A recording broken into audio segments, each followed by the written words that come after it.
사람들에게는 이상한 심리가 있어요. 자랑하고 싶어하는 심리입니다. 이 세상에 자랑하고 싶은 것들이 오죽 많아요. 그 가운데서 특별히 사람들이 자랑을 잘하는 것이 네 가지가 있다고 하는데, 하나는 인물 잘난 것, 그 다음에 또 하나는 자기 혈통, 그리고 자기의 지위, 또 하나는 남보다 좀 의롭게 산다, 선하게 산다, 양심적이다는 소위 경건에 관한 것, 이런 것들을 사람들이 특별히 자랑하기를 좋아한다고 합니다. 그 가운데서 마지막에 해당하는 이 경건, 특별히 종교생활 하시는 분들이 이 경건을 자랑하기 위해서 남보다도 특별히 선한 체하고 의로운 체하는, 이것은 가장 질이 나쁜 자랑이라고 흔히들 말을 합니다. 예수님 당시에 바리새인들과 서기관들이 이렇게 좀 질이 좋지 못한 자랑을 하는데 특별했습니다. 유대 나라에는 종교생활 하는 데 있어서 빼놓을 수 없는 세 가지 기본 요건이 있다고 모두 믿고 있었는데, 첫째가 구제하는 것이요, 둘째가 기도하는 것이요, 셋째가 금식하는 것이었다고 합니다. 바리새인들과 서기관들은 이 세 가지 있어서는 타의 추종을 불허할 정도로 철저했습니다. 그렇게 해서 하나님 앞에 자기가 얼마나 의롭고 경건하다는 것을 인정받고 싶어 했고, 사람들에게 또 자기 자신의 경건을 자랑하고 싶어 했던 것입니다.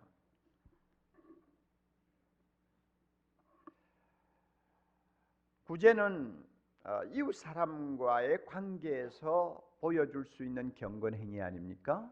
기도는 하나님과의 관계에서 보여줄 수 있는 경건 행위고요. 금식은 자기 자신과의 관계에서 보여주는 경건 행위입니다. 얼마나 극기할 수 있느냐, 얼마나 절제할 수 있느냐를 보여주는 일종의 훈련이니까 그게 경건이 되지요. 그래서 이 세 가지를 철저하게 하면서 바리새인들과 서기관들은 그걸 은근히 사람들에게 자랑하기에 바빴습니다. 예수님이 오늘 본문 말씀, 특별히 1절부터 18절까지는 이 사실을 지금 지적하는 것입니다. 구제와 기도와 금식, 이 세 가지가 나쁜 것이 아닙니다. 하나님을 경건하게 믿기를 원하고 하나님의 말씀대로 살기를 원하는 자는 이 세 가지 등한히 하면 안 되죠. 우리가 어떻게 구제를 등한히 하겠습니까? 우리가 어떻게 기도를 하다 말다 하겠습니까? 가끔 필요할 때는 금식하면서 하나님 앞에 매달릴 때도 있지 않습니까? 주님이 이 세 가지가 나쁘다, 이 세 가지를 할 필요가 없다 하는 말씀이 아니에요. 아니고 오늘 이 6장에서 특별히 주님이 지적하는 것은 동기가 안 좋다고 말입니다. 금식하는 동기가 안 좋고 구제하는 동기가 나쁘다는 거예요. 특별히 오늘 첫 번째로 주님이 지적하는 이 구제 문제, 주님이 보실 때는 아주 좋지 못한 마음 바탕이 그 구제에 깔려 있는 것을 주께서 알고 계셨습니다. 그래서 오늘 주님이 책망하시는 것입니다. 남의 이야기가 아니죠. 우리에게도 경건 생활을 은근히 자랑하려고 하는 마음들이 있잖아요. 그 가운데서 구제 문제, 글쎄요, 우리가 얼마나 구제를 하고 사는지는 모르지만 과연 주님이 인정할 만한 구제를 하고 사는 사람인지 우리 스스로가 오늘 말씀을 읽으면서 다시 한번 깊이 자기를 돌아볼 필요가 있습니다. 여러분, 구제가 뭡니까? 야고보 1장 27절에서 야고보가 가장 선명하게 또 확실하게 정의를 했습니다. 구제는 과부와 고아가 환난을 당할 때 돌아보아 주는 것이다, 이렇게 말했습니다. 다시 말하면 가난한 자, 병든 자, 고통당하는 자들을 외면하지 아니하고 돌보아주며 자기의 가진 것을 나누어 주는 것이 구제라고 했습니다. 그래서 이 구제야말로 하나님 아버지 앞에서 정결하고 더러움이 없는 경건이라고 그랬어요. 구제는 경건이라고 그랬습니다. 정결한 경건, 깨끗한 경건, 하나님이 인정하시는 경건이라고 야고보는 정의를 했습니다. 성경책만 끼고 다니고 예배만 잘 본다고 경건이 아니에요.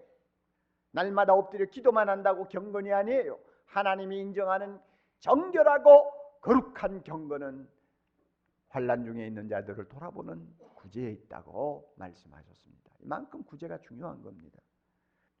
신명기 15장에 가면 특별히 가난한 자를 생각하시는 하나님의 심정이 그 내용이 그대로 담겨 있어요. 하나님이 이렇게 말씀하시네요. 15장 11절 땅에서는 언제든지 가난한 자가 끝이지 아니하겠다고 전제하고 계십니다.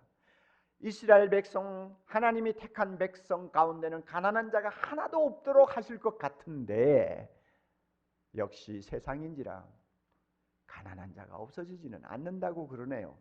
그러면서 이스라엘 백성들에게 이렇게 권면합니다.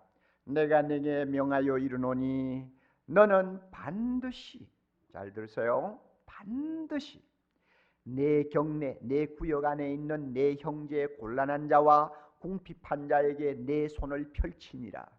반드시 가난한 자들에게 내 손을 펴라 그 말이요. 가난한 자를 돌아보라 그 말입니다. 구제하라 그 말입니다. 반드시 구제하라고 그랬어요. 하나님이 이만큼 가난한 자들을 마음에 두고 계세요. 그래서 과부와 고아는 내 것이라고까지 심지어 말씀하십니다. 그뿐 아니에요. 면제년이라고 하는 특별한 제도를 만들어서 시행하게 하셨습니다. 여러분, 가난한 자가 세상을 살다 보면 쌓아놓은 거 없잖아요. 저금 통장 없어요. 그런데 어쩌다가 보면 가정에 우환이 덮칠 때가 있지 않습니까? 갑자기 식구가 아파요. 어떻게 하겠어요? 돈은 없고요. 그러니까 이웃집에 가서 사정사정해서 빚을 낼 수밖에 없지 않습니까? 빚내가지고 병든 집안 식구 고쳐야죠. 그래가지고 빚지고 어떤 때는 가뭄이 들어가지고 1년 내내 일거리가 없어요. 요사이 말로 말하면 실직당했어요. 어떻게 하겠어? 먹고 살아야 될 거 아니에요. 그러니까 남의 집에 가서 정말로 애걸복걸 해가지고 빚 좀 얻어가지고 식구들 먹여 살리는 거예요. 자, 이렇게 저렇게 해서 가난한 자들이 빚을 지게 되면요, 사실 빚을 갚을 능력이 있느냐 하면 능력이 전혀 없어요. 자꾸 빚만 쌓이는 거예요. 이렇게 한 5, 6년 빚이 쌓이다가 보면 그 다음에는 체주가 가만히 안 두지요. 빚을 안 갚으니까. 결국은 아들을 종으로 빼앗아가고 딸을 종으로 빼앗아가고 나중에는 부인까지 뺏기고 자기도 종으로 팔릴 수밖에 없는 아주 피 맺힌 극한 상황에까지 빠지는 것입니다. 하나님이 이걸 아시고 면제년이라는 것을 만들어서 시행하게 하셨어요. 빚을 진 사람이 7년이 되면, 면제년이 되면 반드시 그 빚을 전부 탕감해 주는 것입니다. 얼마를 졌든지 간에 더 이상 받지 않도록 하는 것입니다. 그래서 가난한 자가 숨을 쉬도록 만들었어요. 이스라엘 백성에게 이 제도를 만들어 주셨어요. 나중에 고약한 이스라엘 백성들이 이 제도를 실행하지 않았어요. 그래가지고 가난한 자가 얼마나 고통을 당했는지 모릅니다. 그래가지고 그 땅이 저주받은 거 아니에요. 그만큼 하나님은 가난한 자들을 생각하십니다. 신명기 15장 10절 너는 반드시 그에게 구제할 것이요 구제할 때는 아끼는 마음을 품지 말 것이니라. 그렇게만 하면 내 하나님 여호와께서 내 범사와 내 손으로 하는 바에 내게 복을 주시리라. 가난한 자를 돌보라. 그러면 내가 너에게 복을 주마. 하나님의 약속이었습니다. 그런데 여러분, 신약의 하나님을 우리가 생각할 때는 어떤 이미지가 듭니까? 저 천상에 있는 영광의 보좌를 스스로 포기하시고 이 세상에 직접 찾아오신 하나님을 우리는 생각하지 않아요? 예수님이세요. 우리의 눈높이로 내려오신 하나님, 얼마나 사랑과 자비가 풍성하신 하나님이신지요. 그런데 놀랍게도 그분이 세상에 오시면서 가난한 자의 모습으로 오셨다는 것을 기억합니까? 그리고 가난한 자에게 복음을 먼저 전하셨다는 것을 여러분 기억합니까? 그뿐 아닙니다. 그는 일평생 가난한 자, 병든 자, 세상에서 사람 대우받지 못하는 자들 편에 서 계셨습니다. 이것이 신약의 하나님이 우리에게 보여주신 자기의 진 모습입니다.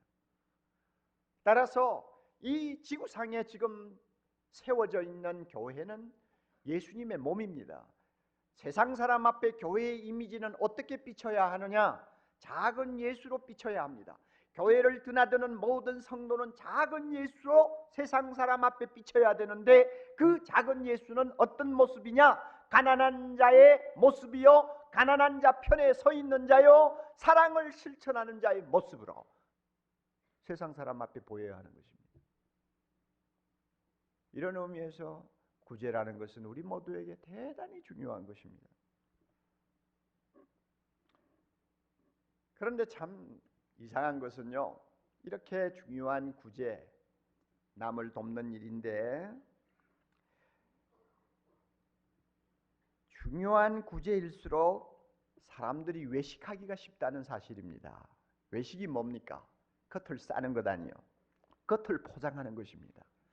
예수님은 이 외식을 사람 앞에 나팔 분다고 하는 말로 비유를 하셨어요.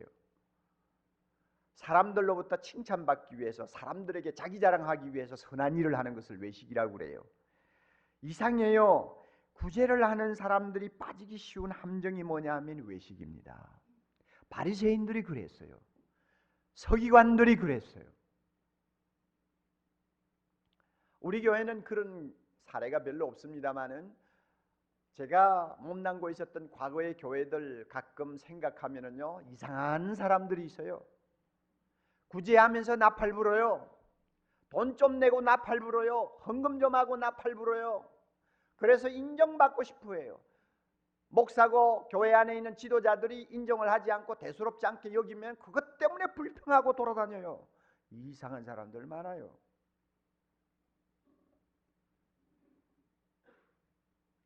심지어 부자들이 뭐 좀 헌금을 하고 구제를 할 때도 텔레비나 아니면은 신문에 자기 이름이 난다고 하면은 남보다도 앞장서서 하지만은 그렇지 않은 경우에는 잘 안 해요. 칭찬받아야 하는 거예요. 그리고 이 구제는 세상 사람들이 인정하는 가장 최고의 선입니다. 구제 좀 했다면 세상 사람도 뿅 하고 가요. 성자로 치고 성자로 대우를 할 수 있어요. 사람들이 그렇게 구제를 대단하게 보아요.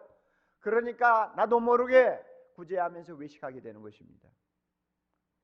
사람들의 존경과 찬사를 받기 위해 구제한다고 말입니다. 그러니까 주님이 6장 1절에 엄하게 말씀하셨습니다. 사람에게 보이려고 그들 앞에서 너의 의를 행하지 않도록 뭐 하라고요? 주의하라.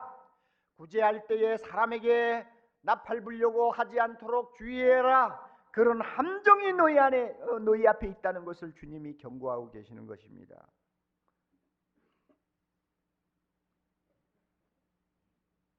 우리 마음에 베개 하나라도 이런 외식의 근성이 남아 있으면 이 시간 성령께서 저나 여러분의 마음속에서 이 잘못된 것들을 다 청소해 주시기를 바랍니다. 안 되는 거요. 이거는 나쁜 거요. 야곱의 말대로 하면 이거는 정결한 경건이 아니요, 이거는 구리대나는 경건이요, 외식하는 구제는 불결한 경건이요, 하나님이 보실 때에 얼굴을 돌리시는 경건입니다. 이렇게 외식을 하면서 사람들로부터 칭찬을 받고 존경을 받으면요, 하나님의 상을 잃어버린다고 말씀합니다. 하나님은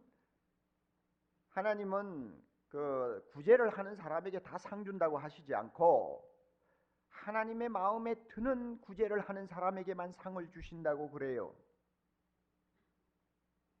4절에 특별히 내 구제함이 은밀하게 하라. 은밀한 중에 보시는 너희 아버지가 갚으시리라 상 주신다 하는 말인데요, 은밀하게 하나님만 알 수 있도록 구제를 할 때 하나님이 그 구제를 좋아하시고 하나님이 고개를 끄덕끄덕 하시고 하나님이 그 구제를 마음에 담아 기억하고 계신다는 말입니다. 그래서 언젠가 하나님이 불러서 상 주신다는 거예요. 분명히 상이 있어요. 그 상을 하나님이 주신다고 그래요. 이 상을 받기를 원하는 사람은 구제할 때 오른손이 하는 것을 왼손이 모르게 해야 된다고 주님이 말씀합니다. 오직 은밀히 보시는 하나님만 알게 구제하라는 말입니다. 심지어는 구제하는 자기도 모르게 하라는 말입니다. 오른손한테 왼손 모르면 자기도 모른다는 이야기죠. 그러니까 그렇게 은밀하게 해야 하나님이 그 구제를 주목하신다고 하니까 사실 우리 예수 믿는 사람에게 있어서 가장 어려운 것이 남을 돕는 것입니다. 조금만 도우면 막 자랑하고 싶은 생각 때문에 말이죠. 못 견디니까 이거 얼마나 어려운 일이요. 정말 어려운 게 구제입니다. 그러나 하나님은 그렇게 하라고 그러세요.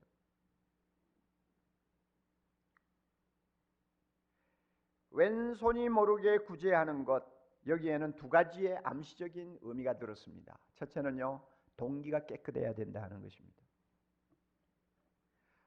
도대체 누구를 위한 구제입니까? 하나님을 위한 구제입니까? 아니면 가난한 자를 위한 구제입니까? 아니면 나를 위한 구제입니까? 누구냐? 누구의 구제냐? 누구를 위한 구제냐 그 말입니다. 동기가 순수해야 돼요. 은밀히 보시는 하나님이 기뻐하시니까 기쁘게 구제한다면 그 구제는 아름다운 동기, 순수한 동기, 깨끗한 동기를 가진 구제입니다. 하나님이 기억하십니다.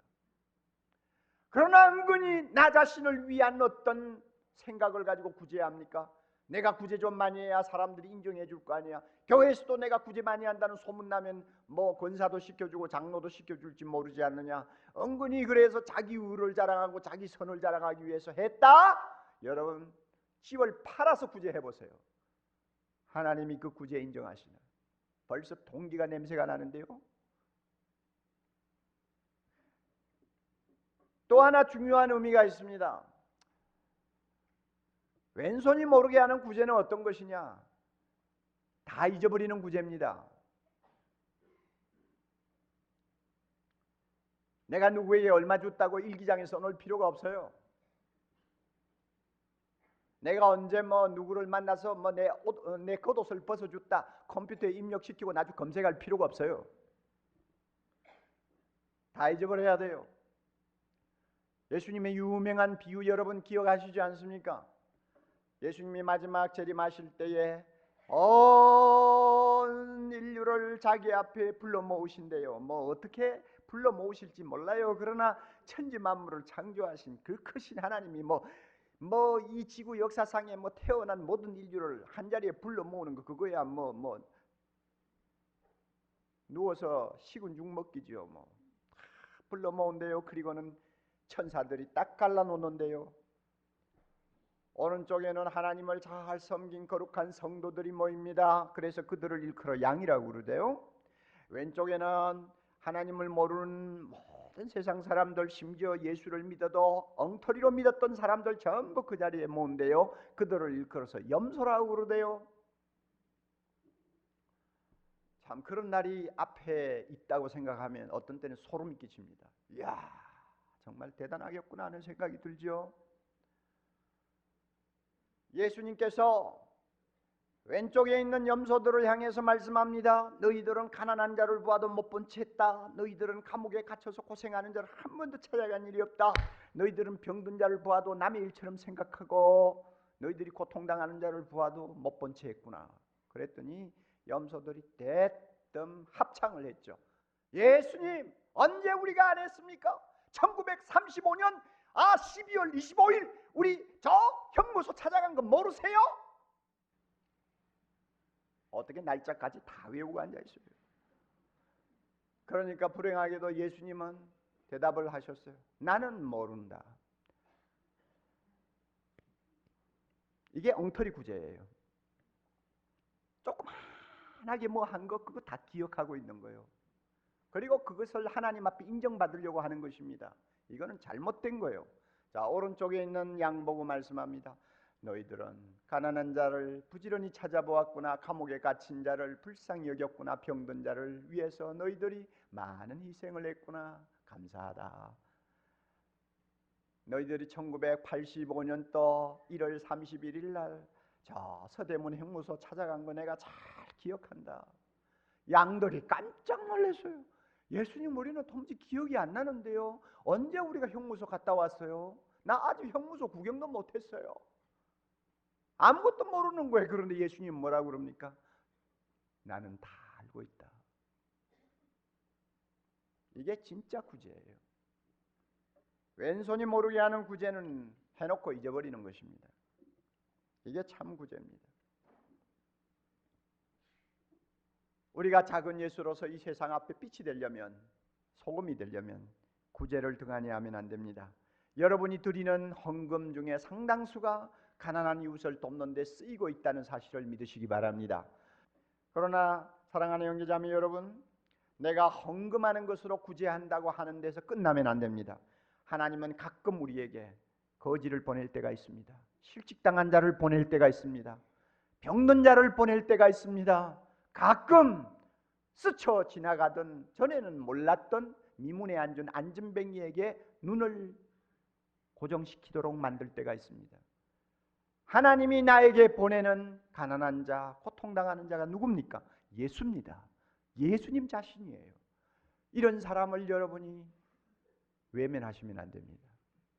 하나님을 기쁘시게 하기 위해서 가난한 사람들, 병든 사람들을 마음에 두고 우리가 나누면서 살면요, 하나님이 그 사람 가만히 두지 않습니다. 구제를 하다 보면 탐욕에서 자유합니다. 할렐루야. 가난한 자와 함께 울면서 그들의 마음을 내 마음으로 받아들이면요, 우리 안에 놀라운 기쁨이 생깁니다. 하나님의 사랑의 샘이 솟습니다. 한번 해보세요. 내가 움켜쥐고 있으면 염려와 고민과 갈등밖에 없습니다. 그러나 좀 나누어 줘 보세요. 기쁨이 생깁니다. 돈으로부터 자유하는 해방감이 있습니다. 마음에 놀라운 평화가 찾아옵니다. 하나님이 주시는 선물이요. 요사이 사람들 돈이 없어 병들고 망하나요? 아니요. 마음의 진정한 평화와 기쁨이 없어서 병들고 망하고 잠 못 자고 고통하는 거 아닙니까, 여러분?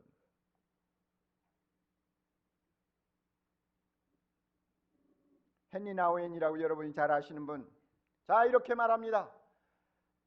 교회도 조직이기 때문에 부패할 수 있다. 어떻게 하면 교회가 부패하지 아니할 수 있도록 할 수 있느냐? 대답은 가난한 자들을 돌보는 것이라고 그랬습니다. 가난한 자들에게 교회가 초점을 맞춤으로써 교회는 부패하지 않는다.